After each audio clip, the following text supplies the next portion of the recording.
My people, this is it. January 28th. How do I say this is it? Like it was like a monumental thing. We all knew that January 28th Raw was going to be it. But it ended up being because I I was I liked this show, and in the end just took it up a notch. But yeah, let's get into this show. It's in Las Vegas, so we knew it was going to be the whole Raw roulette sort of thing. So we got Vicky Guerrero standing by the wheel, explaining Raw roulette like we've never had Raw roulette before. But for you new viewers, it's tight. The show kicks off. CM Punk coming out extremely pissed. Extremely pissed. He comes up back saying he did not lose.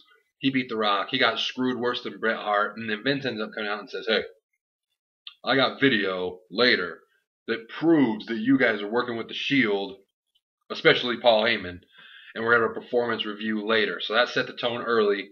Punk, you could just feel the anger from Punk, like you could feel the anger from Jake coming from his video tomorrow because he was not ready for the real champ to come.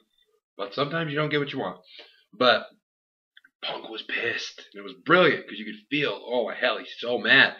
And it set the tone for what would be a really good, segment later we'll get to. The first match was Randy Orton versus Antonio Cesaro, which the wheel landed on special referee. So obviously Cesaro being the heel, the referee's gonna be the Miz, obviously. This match went really, really long. It was like 9:30, and I'm like, this match has been going like a very long time. Cesaro was beating on Orton in the corner, and Miz does he pulls him off, distracts him. Orton hits the RKO 1, 2, 3, and then Miz acts like he's going to help Cesaro up. It's a skull crushing finale. Not a bad match. Orton and Cesaro seem to work pretty well together, and it looks like they're going to keep going with the Cesaro Miz feud, even though Miz got beat clean yesterday. So I don't know what else there is to do, but I don't know. What do I know? Then we get Ryback's turn on the wheel, and it ends on it was like make me laugh. It was one of the Vicky Guerrero challenges or something, so they had to make everybody laugh or whatever. It ended up being Ryback and the primetime players in the ring. And they both told jokes, and the primetime players, oh, what did the lady say to Matt Striker when he asked him on a date? Nobody got time for that. And everyone said this. What the hell is happening? But then Ryback said something about what has 4 eyes and is about to get their ass kicked, and then he, ended up clearing house, hit the neutralizer. Sorry, Cesaro. It's a shell shock on Titus O'Neil, and then he ends up taking out Striker, which was great. Thank you.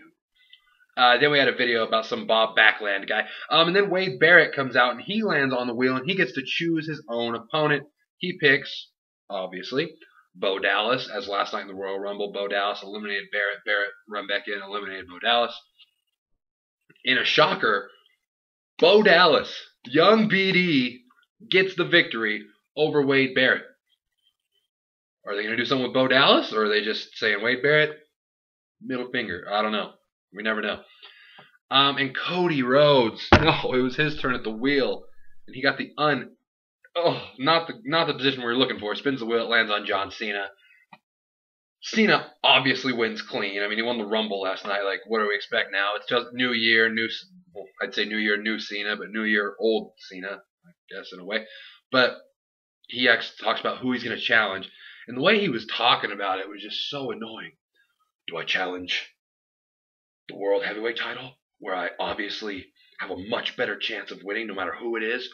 Or do I go after the WWE title, where I virtually have no chance of winning because I can't beat CM Punk and I can't beat The Rock? I'm like, you're an idiot. He's like, oh, face the WWE champion. We were all supposed to act shocked, like, no way. But then, the Shield music hits, they come down, start wailing on Cena. Sheamus comes out, and I said, not again. But they beat the crap out of Sheamus. And then Ryback's music hit, and I said, no, okay. But no. All 3 get beat down. The Shield gets the upper end on Cena, Sheamus, and Ryback. You want to know how to build people and get people to take you seriously? Take out 3 of the top guys in the company. And then Cena actually ends up getting the triple power bomb, which is kind of the cherry on top of the whole attack at the end. Loved this segment. I love the Shield, so seeing them beat down those 3 jabronis was awesome. And then we get a dance-off between Brodus Clay and Tensai. But the little kicker here is when they spun the wheel, it originally landed on a lingerie pillow fight, and Tensai stormed off, and then they spun again because that was ridiculous, and it landed on dance, and they didn't let Tensai know about it, so he comes out in lingerie, which is pretty funny. They both dance, Brodus is like, come on, Tensai, quit taking yourself so seriously. What happens in Vegas stays in Vegas. And Tensai had the moves. He was, Tensai was hitting it, and then there wasn't really a winner announced, whatever, they just left, but it was funny, if nothing else, and that's what you need. And then it was, I remember it was, body slam challenge. It was supposed to be a body slam challenge, but it didn't happen. It was Del Rio and Big Show. They come out. Big Show ends up just taping Del Rio to the ring and just wails on Ricardo for like 7 to 10 minutes, it felt like. Knocks out Ricardo, punches Del Rio. So Big Show stood tall over him. So again, looks like they're going to carry, that into the chamber. Obviously, I would imagine they'll be in the chamber, those two. It was all right. It just went really long. Like, if they would have made it a little shorter, I feel like it would have been a lot more productive, because it's just kind of like, okay, we get the point, but you don't, like, it could have been done quicker and had the same result, if not better. But then we got Caitlyn versus Tamina in a Vegas Showgirls Lumberjill match. What in the holy hell? That is all. Kelly left, Eve left. No one's even good looking anymore. And, okay. So last week on Raw, someone got inducted to the Hall of Fame. We totally forgot to mention it. The week before was Mick Foley. We loved it. We talked about Mick Foley. We totally forgot about the middle one. So to make up for forgetting about the middle one, at this time, I will talk so much about today's. Because the middle one, whatever. But Trish Stratus going to the Hall of Fame. Congratulations to Trish Stratus. You are the greatest diva of all time in my eyes. Just saying. Love Trish Stratus. Anyways. Back to this.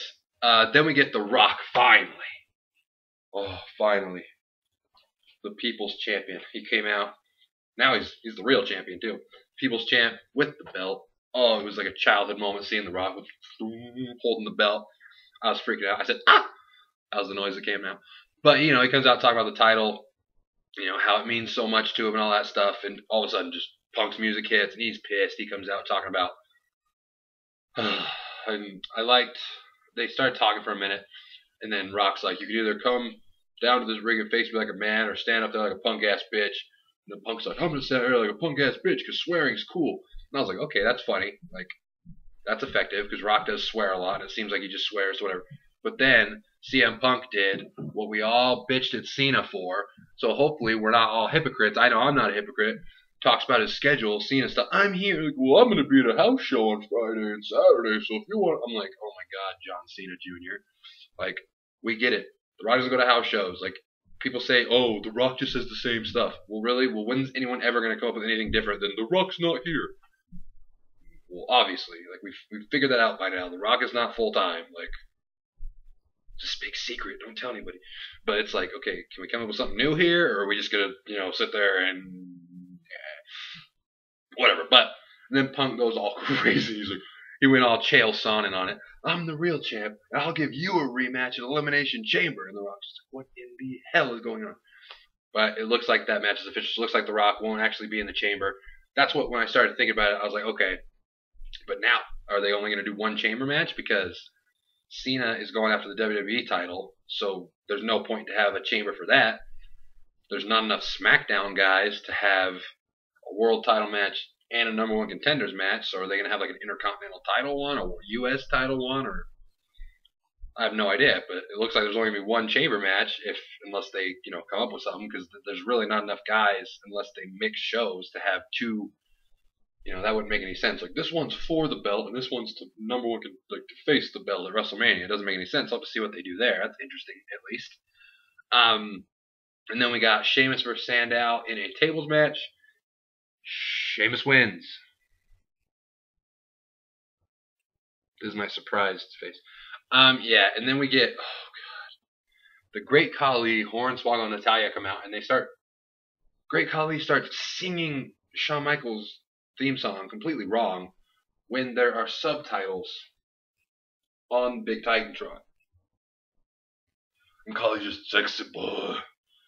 Sexy boy, make my heart. I was like, what the hell is going on? And then 3MB comes out, and I was like, oh my gosh, 3MB rock concert. We've made it. It didn't happen. They just got beat up by the Great Khali, and it sucked. And then we got, Jericho came out. Jericho come out. Love Chris Jericho. There was storyline remembrance here. Dolph Ziggler came out, and AJ's like, hey, you lost your contract back in the summer. Remember, you had a match. It was Money in the Bank versus your contract, and you got fired. And then Jericho, so I'm like, write that as like storyline remembrance. But I love Chris Jericho. But just let me tell you something. All Chris Jericho does is say stupid catchphrases all the time and just talks crap on everybody, like tries to be too much of a jokester. This is supposed to be a serious business. This is professional wrestling. This used to be TV 14. All he does is come out and say, never, ever be the same again. And Raw is Jericho. And then he calls, AJ's going to pee-pee all over the floor. We have to clean it up. And it's so stupid because it's all he does. If you're not smart enough to follow along, I'm just doing to Jericho, a guy I love. I'm obviously joking. What all of you people do to The Rock, but it's funny how never would we say anything about Chris Jericho. He's a technical wrestler who can do flippy flips, so he can say whatever he wants. But I'm just making a point. Just take that and see if you're one of those hypocritical people. I just thought it was funny. I personally love Chris Jericho, and I thought his segment was hilarious. But just saying, does it go both ways, or because he's a technical wrestler, is it okay to say funny things? And whatever, I don't give a shit. But they spin the wheel and ends up Jericho and Dolph are actually going to team together against Team Hell No. Team Hell No gets at each other for a minute. Jericho smacks Kane, and then he ran out of the way, so it seemed like Dolph did it. Kane chokeslams Dolph, gets the pin, so Jericho's like, yeah, baby! And Kane gets the win, whatever, and all that. And then we get to the main event segment. Vince and Heyman. And Vince shows this video of them some dark alley or something. It's first it's they're filming the Maddox experience, and it's the Maddox and Paul Heyman. And Heyman's like, listen, when we hired you to get an eliminate like Hell in a Cell, basically fessing up to everything that they've been saying that wasn't them. He's like, when we paid the Shield, that they do a better job, so we pay them more than you, but they don't keep coming back and ask for more, so you need to knock it off. And then the Shield shows up and beats up Brad Maddox, and Heyman's just standing there like, oh god. Yeah, so all of a sudden, then Heyman tries to convince that it was an imposter. It wasn't really him. And I was like, this is classic. And Vince is like, well, like I said, this is a performance review, and if you're working with these guys, I've only got 2 words. You're... Dun, dun, dun, dun, dun. Oh, shit, it happened. Brock Lesnar came back. Brock Lesnar comes out, and I freaked out. I've told you this. The Rock's my favorite wrestler of all time, but I mark out for no one like Brock Lesnar because his music hits, and it's about to whoop some ass every single time. I like The Rock more than Brock Lesnar, but when his music hits, I just get amped up like, oh shit. Like, ugh.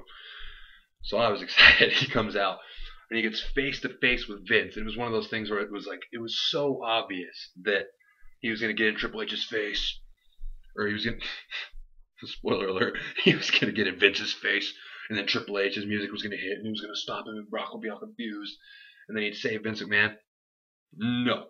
He goes in there, stares face-to-face at Vince McMahon, and Vince is like, don't do something you're going to regret. Picks him up for the F5. I said, okay, here's where we hear, dung, it's time to... Boom! Brock Lesnar, F5s, Vincent Kennedy McMahon, stands over him, looks at the crowd goes wild, walks out with Heyman. God could not save his father-in-law. You bastard. You're going to let your father go through that. But Brock Lesnar's back. I'm excited. WWE's starting to try again. And by try, I mean they're bringing back the old buddies. Rock, Jericho, and Lesnar. We'll probably see Triple H in the coming weeks. Hopefully we see Undertaker in the coming weeks. I'm excited for it all. But yeah, that was Raw for this week. Oh, I freaked out when Brock came back. Let me just tell you that. I love the Bork. I love the Bork laser. Oh, look at that. The People's Champ's over here. I'll walk over here. It's fine. But, yeah, so go ahead. Subscribe. I think it's down below now. Find the subscribe button. It's spelled with an S. Like this video. Leave your comments below what you thought of Raw. Are you excited to see this guy back? What are your thoughts on Rock Punk 2 being at the Elimination Chamber in 3 weeks? Cena challenging probably The Rock or Punk, obviously. the return of Jericho, anything you want to talk about, leave it in comments below. I will see you later. Have a fantastic night, you rascals.